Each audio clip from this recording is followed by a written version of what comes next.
ये जो प्रकरण चला ये था तो सारा पॉलिटिकल मामला, और पॉलिटिक्स में भी सभ्य आदमी कभी ऐसे शब्दों का इस्तेमाल नहीं करते। तो जैसे शब्द शुरुआत में उमेश जी द्वारा किए गए, अवरत टिप्पणी की गई, तो उनका ये आचरण इस तरह का अमर्यादित आचरण था, ये उनकी तरफ से हो। उसने महल में आकर के और अवरत भाषा का प्रयोग किया, वहां तमंचे लहराए, पत्थर भी फेंके हैं जी। तो उसने कम से कम इतना सोच लेना चाहिए था कि कुंवर प्रणव साहब, राजा साहब, वो भी किसी समाज के व्यक्ति हो। आप ही की बात से साबित हो रहा, हमारी वहां संख्या लाखों के करीब थी, महल के अंदर थे, महल में थे हैं जी। एक उदाहरण दे दो वहां का कि किसी व्यक्ति की तरफ से कोई ऐसा शब्द निकला हो या ऐसी कोई गुंडागर्दी कर दी हो। देखिए अब तो सोशल मीडिया का जमाना है, अगर करते तो तुरंत उसकी वीडियो बन जाती। कहीं से भी कोई एक उदाहरण दे दो। और उनकी आज पंचायत थी, और आज पंचायत में उन्होंने जगह जगह तो पत्थर फेंकने का काम किया, अश्लील हरकतें की, गालियां दी लोगों को, बदतमीजी के शब्द इस्तेमाल करे। तब जाके पुलिस ने वहां लाठीचार्ज किया, और लाठीचार्ज में मेरे ख्याल में खूब भगदड़ भी मची। आप देख रहे होंगे सोशल मीडिया पे। नमस्कार दोस्तों, स्वागत है आप सभी का न्यू हिंदुस्तान 24 में। कुंवर प्रणव जी और उमेश जी का मामला बड़ी तूल पकड़ता जा रहा है। सोशल मीडिया पर लगातार ब्राह्मण समाज और गुज्जर समाज कमेंट कर रहे हैं, कुछ लोग रील्स बना रहे हैं। तो इस पूरे प्रकरण पर आज हमारे साथ में गुज्जर समाज से काफ़ी प्रतिष्ठित व्यक्ति जो राजनीति की अच्छी जानकारी रखते हैं, राजकुमार जी घेटड़ा जी हैं, उनसे जानकारी लेंगे और पूरे प्रकरण पर बातचीत करेंगे। सबसे पहले तो आपका स्वागत है जी हमारे चैनल में। भाई साहब, मैं आपका भी स्वागत करता हूं, आपके चैनल का भी स्वागत करता हूं, और आपके दर्शकों का भी स्वागत करता हूं। पहला प्रश्न हमारा ये है, ये जो प्रकरण फिलहाल चल रहा है उमेश जी और कुंवर प्रणव जी का, तो इसके बारे में क्या कहेंगे आप? देखिए पत्रकार महोदय जी, सबसे पहले तो मेरा कहना ये है कि ये जो प्रकरण चला ये था तो सारा पॉलिटिकल मामला, और पॉलिटिक्स में भी सभ्य आदमी कभी ऐसे शब्दों का इस्तेमाल नहीं करते।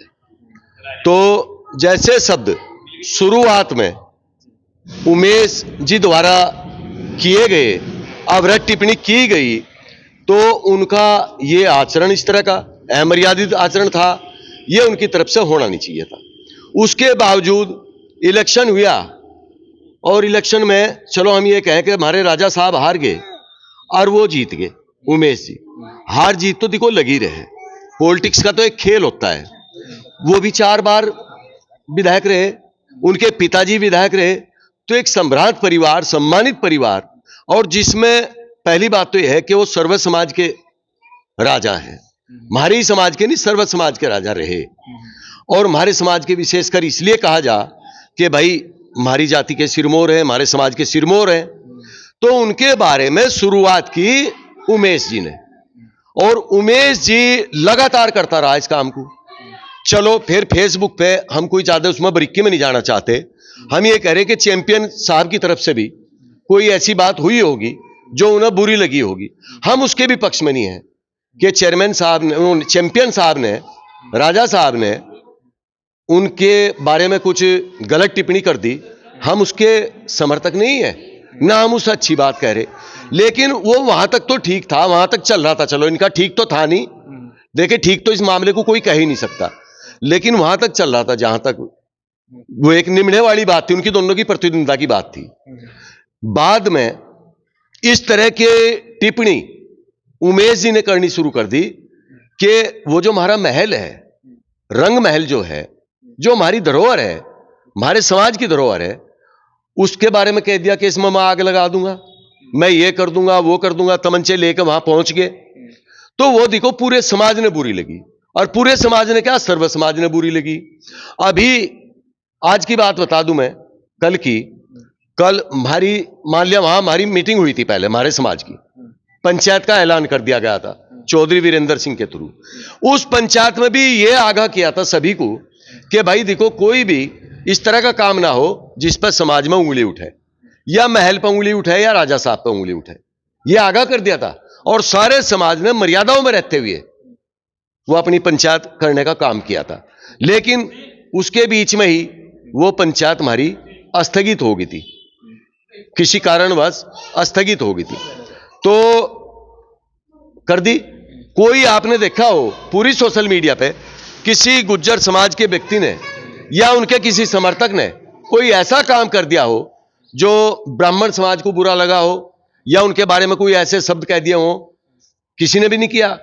तो कल या आज अभी चल रहा, आज ही उमेश कुमार जी ने अपने समाज की या अपने समर्थकों की मीटिंग रखी। उसमें उन्होंने इतनी गुंडागर्दी दिखाई कि पुलिस ने लाठीचार्ज करना पड़ा और पुलिस ने लठ बजाई उन पे। तो मैं ये कह रहा कि भाई दो पैसे तो किसी पे भी हो जा, लेकिन उसने अपनी मर्यादा में रहना चाहिए था और मर्यादाओं में रहकर अपनी लड़ाई को लड़ने का काम करते। उमेश कुमार जी। राजकुमार जी, प्रश्न हमारा ये है, उमेश जी ने महल के बारे में गलत शब्द कहे, टिप्पणी की, महल को जलाने की बात की, मगर उसके उपरांत कुंवर प्रणव जी ने उनके कार्यालय पर गए, वहां पर फायरिंग की। तो क्या आप इसका समर्थन करते हैं? देखो एक बात बताओ आप, जब पहले उसने महल में आकर के और अवरध भाषा का प्रयोग किया, वहां तमंचे लहराए, पत्थर भी फेंके हैं जी, तो उसने कम से कम इतना सोच लेना चाहिए था कि कुंवर प्रणव साहब, राजा साहब, वो भी किसी समाज के व्यक्ति होंगे हैं जी। और फिर वो राजा रहे, उन्होंने तो अंग्रेजों से भी लड़ाई लड़ी, मुगलों से भी लड़ाई लड़ी। इसने तो मेरे ख्याल में, इसने और इसके जिस परिवार से ताल्लुक रखता होगा, मेरे ख्याल में शायद किसी का एक चांटा भी ना मारा हो। जहां देश को जरूरत थी, देश की लड़ाई लड़ने की जरूरत थी, वहां तो कुंवर प्रणव साहब और के पूर्वज लड़े या उस समाज के लोग लड़े। अनेकों उदाहरण मैं आपको दे दूंगा इस टाइप के। लेकिन उसने वो जो हमारा आस्था का केंद्र था, हमारे लिए तो एक मंदिर है, धरोहर है, वो मारी नहीं, मैं अपनी अपनी बात नहीं करता, यहां से लेकर जहां तक भी गुज्जर समुदाय होगा और यह सर्व समाज के लोग जो उनके उसे मानते थे, जिनकी उसमें हिस्सेदारी रही, एक का ईंट पे इस समाज की एक बूंद खून की है लगी हुई, तब जाकर वो महल प्राप्त किया था, अंग्रेजों से लड़के लिया था। राजमहल पर महापंचायत हुई और लाखों की संख्या में गुज्जर समाज वहां पर पहुंचा। संज्ञान में मामला आया है कि ब्राह्मण समाज ने भी आज पंचायत का फैसला लिया और पंचायत निकालने के लिए जैसे एकत्रित हुआ तो पुलिस ने उन पर लाठीचार्ज किया। तो इस पर क्या कहेंगे आप? अब एक बात बताओ भाई साहब, आप ही की बात से साबित हो रहा, हमारी वहां संख्या लाखों के करीब थी, महल के अंदर थे, महल में थे हैं जी। एक उदाहरण दे दो वहां का कि किसी व्यक्ति की तरफ से कोई ऐसा शब्द निकला हो या ऐसी कोई गुंडागर्दी कर दी हो। देखिए अब तो सोशल मीडिया का जमाना है, अगर करते तो तुरंत उसकी वीडियो बन जाती। कहीं से भी कोई एक उदाहरण दे दो। और उनकी आज पंचायत थी और आज पंचायत में उन्होंने जगह जगह तो पत्थर फेंकने का काम किया, अश्लील हरकतें की, गालियां दी लोगों को, बदतमीजी के शब्द इस्तेमाल करे, तब जाके पुलिस ने वहां लाठीचार्ज किया। और लाठीचार्ज में मेरे ख्याल में खूब भगदड़ भी मची, आप देख रहे होंगे सोशल मीडिया पे। लेकिन मैं अपने समाज की बात कर रहा, हमारे समाज ने ना तो ये चीजें सीखी और ना कभी की। अब मैं छोटा सा उदाहरण आपको दे रहा कि हमारे समाज के जितने भी वक्ता बोल रहे होंगे, सबने ये कहा कि राजा साहब ने अगर कोई गलत भाषा का इस्तेमाल कर दिया तो वो अच्छा नहीं है। सबने कहा, आपने देखा होगा, आप देख रहे हो सोशल मीडिया पे, सबने ये कहा कि ये अच्छी बात नहीं है। और हम भी कह रहे अच्छी बात नहीं है, अच्छी बात नहीं है, मर्यादित भाषा बोलना किसी के भी लिए अच्छी बात नहीं है। लेकिन जहां तक राजा साहब वहां गए उसके कार्यालय पे, जब वो उन्हें नोता दे आए, उनके महल पे जाकर के है जी, नोता दे आए कि मैं ये कर दूंगा, रो कर दूंगा, महल में आग लगा दूंगा, खत्म कर दूंगा और मार दूंगा, तब क्या करते फिर राजा साहब? फिर तो ये समझ लो कि राजा क्या, फिर तो हमारा सारा ही समाज ये हो जाता कि भाई ये तो इतने डरपोक आदमी, हमारी तो तुलना लोग गीदड़ों से करते, फिर तो हम ऐसे हो जाते। तो उसकी भाषा का जवाब उसकी भाषा में देना अनिवार्य था। और आज भी अगर वो सम्मान के शब्द यूज करेगा तो सम्मान मिलेगा, अगर वो ऐसी ही प्रवृत्ति पर रहा तो कहीं हाथ उससे हटके होगा काम। उसके खिलाफ फिर मतलब कितना ही आगे चाहे जाना पड़ो, लेकिन अपमान तो देखो बर्दाश्त करना भी नहीं चाहिए। प्रश्न आपसे ये है, जैसे उत्तराखंड देवनगरी है और देवनगरी में इस तरह के कांड, गोलीबारी या इस तरह का विवाद खड़ा हो रहा है जो पूरी तुल पकड़ रहा है। सोशल मीडिया पर, अखबार में, टीवी चैनलों पर, हर जगह ये खबर, उमेश और प्रणव जी की खबर दिखाई जा रही है। अब प्रश्न आपसे ये है, ये पूरा विवाद क्या जाति पात में बांटने का काम कर रहा है? देखिए, इसे जाति पक्ष पर अगर ले जा तो ये बहुत नुकसानदायक है। मेरा मानना तो यह है, मैं अपनी बात बता दूं, जिस समाज से उमेश कुमार जी ताल्लुक रखते हैं उस समाज को हम पूजते हैं, पूजनीय है हमारे लिए। हमारे घर में एक भी काम ऐसा नहीं होता, चाहे जितना संभ्रांत परिवार हो, चाहे एक झोपड़ी वाला परिवार हो, लेकिन हमारे यहां पंडितों का विशेष सम्मान है और बिना उनके पीछे पूछे, सही बात तो यह है कि हमारे कोई शादी कोई रस्म हमारे होती ही नहीं। तो हम तो, और सुनो, जब भी हमारे कोई भी ऐसा होता है, कथा हो या कोई आयोजन हो, तो सबसे पहले हम पंडित को जिमाने का काम करते हैं। पहले पंडित भोजन करेगा, उसके बाद में हम करेंगे।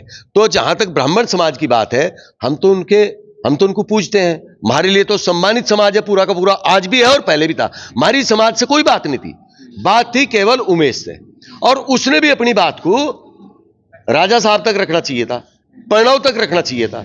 उसे क्या तो जरूरत थी रानी के बारे में कुछ कहने की, क्या जरूरत थी हमारे महल के बारे में कहने की, और क्या जरूरत थी समाज के बारे में कहने की। अब मैं एक बात बता रहा, वो जो रंग महल है, अगर उसकी वो कंपेरिजन दौलत से करे, तो मैं ये कह रहा कि उसके बराबर की दौलत हमारे जितना भी समाज है हम सब न्योछावर कर देंगे। हम उसे इतना मानते हैं। हमारे यहां दौलत की कोई वैल्यू नहीं है, लेकिन उसकी वैल्यू है, वो धरोहर है हमारे बुजुर्गों की। अब मैं आपको नई बात बता दूं, कल एक प्रकरण चला कि भगीरथ जी के पता नहीं किसने फाड़े, कुछ पोस्टर फाड़ दिए गए। हमारे समाज के लोगों ने उन पोस्टरों को सम्मानजनक तरीके से लगवाने का काम किया। तो मुझे यह बताओ कि इस समाज की तरफ से कोई अपमानित तो नहीं हुआ, कोई आहत तो नहीं हुआ, लेकिन उन्होंने सारी मर्यादा लांघी। तो मेरा तो कहना यह है, इस प्रकरण पर भी जो क्वेश्चन आपने किया, देखिए, जाति विवाद में या समाज को कभी बांटना नहीं चाहिए, उससे हमेशा नुकसान होता है। क्योंकि सर्व समाज के लोगों से के बीच में रह के ही आदमी जिंदा रह सके, ऐसी बात नहीं है। हमारा तो ब्राह्मण समाज से कोई इस मामले में कोई लेना देना है ही नहीं। हम तो उनका सम्मान करते हैं, पहले भी करते थे, आज भी करते हैं, हमारे पुरखों ने भी किए, आगे हमारी आने वाली जनरेशन भी करेगी। लेकिन इसका मतलब यह नहीं कि समाज का नाम लेकर के उमेश कुमार जी और हमारे ही मान सम्मान पे उंगली लग जा उठावन, हमारे ही रंग महल पे उंगली लग जा उठावन, हमारे ही राजघराने पे उंगली लग जा उठावन, ये तो देखो अच्छी बात है। हाँ, उनकी बात वहां तक जायज थी। उनका जो पॉलिटिकल मुद्दा था, जो पॉलिटिकल अस्टर थे उनके, वो प्रणव तक सीमित थे, प्रणव तक रख लेते हो, लेकिन उसे रंग महल पे जाने का। अच्छा, एक बात और बता दूं आपको, उन्होंने कहा कि रंग महल करे, उस पर पुताई नहीं हो रही, उसकी लपाई नहीं हो रही। इससे मांगने गए थे हम, या राजा साहब इससे मांगने गए थे उमेश से, तुम्हारे घर कुछ पैसे भिजवा दे या कुछ सामग्री भिजवा दे, हमारे महल पर पुताई हो जाएगी या रंगाई हो जाएगी। फिर उसने एक ऐसा ही कहा कि जैसी जैसी गाड़ियां ले रहा कुंवर प्रणव, इतना तो मैं, जितनी की सारी कीमत है इतने का तो मैं पेट्रोल फूंक दूं। मुझे यूं बताओ, कुंवर प्रणव या उसका कोई समर्थक या उसके समाज का आदमी उससे मदद मांगने के लिए गया हो तो मुझे बताओ आप। राजकुमार जी, आपकी बातों से तो यह लग रहा है पूरे प्रकरण में कहीं ना कहीं उमेश जी की गलती है। देखिए, शुरुआत तो की उसने, फिर भाई मैं ये भी नहीं कहता, कसम भी नहीं खाता, छोट मोट भाई गलती इधर से भी होगी, लेकिन शुरुआत 100% योगेश जी ने की। और जहां तक ये बार बार समाज का नाम ले, हमने आपको बताया भगीरथ जी हमारे सबके सम्मानित थे, सम्मानित है, सम्मानित रहेंगे। और हमारे क्या युगों से भाई, जब तो सतयुग था तब से भगीरथ जी का सम्मान होता आ रहा और होगा। और हमारी बिरादरी के तो, बल्कि मैं आपको बता दूं, विधायक हैं अतुल प्रधान जी, उन्होंने उस पर भी बयान दिया। अभी शिवपुर के अमित गुज्जर जी, उन्होंने भी बयान दिया। किसी व्यक्ति ने अगर ब्राह्मण समाज के खिलाफ, किसी के होठ साहब ने कोई बदतमीजी की बात सुनी हो या उनका विरोध या उनके बारे में कोई ऐसे लफ्ज कह दिए हो तो मुझे बता दो। और उन्होंने आज भी, जब ये मामला निमटन ही लग रहा था, समझौते की कगार पर था, समझौता ही था एक किस्म का, उन्होंने आज फिर शुरू कर दिया काम। यानी हमने वह पंचायत तो हमारी उसमें हो जाती 29 में ही, बहुत भारी पंचायत होती। देखिए, जब बिना पंचायत के लाखों आदमी इकट्ठे हो सके, अगर पंचायत का ऐलान होता तो मेरे ख्याल में वहां पब्लिक रुके नहीं थी, उत्तराखंड सरकार पर भी रुके थी, मैं आपको दावे के साथ कह रहा। और फिर भी लोग संयम से रहे, किसी ने किसी को कोई आहत नहीं किया, कोई रोड जाम नहीं करे, मतलब किसी इस पंचायत की वजह से कोई किसी को परेशानी नहीं हुई, और फिर भी वह स्थगित कर दी गई। वरना चाहते तो चलाते, अब भी चला लेंगे, कोई ऐसी बात नहीं है। तो मेरा कहना तो यह है कि उमेश कुमार जी अगर जनप्रतिनिधि हैं तो उससे संयम से काम लेना चाहिए, सभ्यता से काम लेना चाहिए। ऐसा नहीं करना चाहिए कि भाई इसमें समाज में आग लगाने का काम करे, ऐसा नहीं हो। पवित्र गांव है मीरकपुर। मीरकपुर में उन्होंने दान दिया 2 लाख रुपए। मीरकपुर गांव वालों ने उस पैसे को इकट्ठा किया और वापस लौटाने का काम किया। तो इसमें क्या कुछ कहेंगे आप? जो वो पैसा दिया गया दान का, तो सही किया है गुज्जर समाज ने? अब आप एक बात बताओ, आप सम्मानित आदमी हैं, पत्रकारिता कर रहे हो, उससे यूं पूछो उमेश जी से कभी जाके, नुको तेरे पास मीरकपुर के लोग आए थे क्या कि तुम्हारे मंदिर में दान दे दे? या किसी ने जाके यूं कहा हो कि हमारे गांव के लोग भूखे हैं या गांव गवांड के लोग भूखे हैं, तो भंडारा दे दे? आप पूछो किसी से भी जाके। उसी ने 10-10 बार आग्रह किया कि मैं यहां मीरकपुर में आके भंडारा देना चाहूं, और जो मंदिर है, एक बल्कि हमारे बाबा रविदास जी का मंदिर था, उसमें दान देना चाहूं, और ये जो बाबा फकीरादास जी का मंदिर है, इसमें दान देना चाहूं। तो लोगों ने कहा चलो भाई, बाबा फकीरादास जी सभी के थे।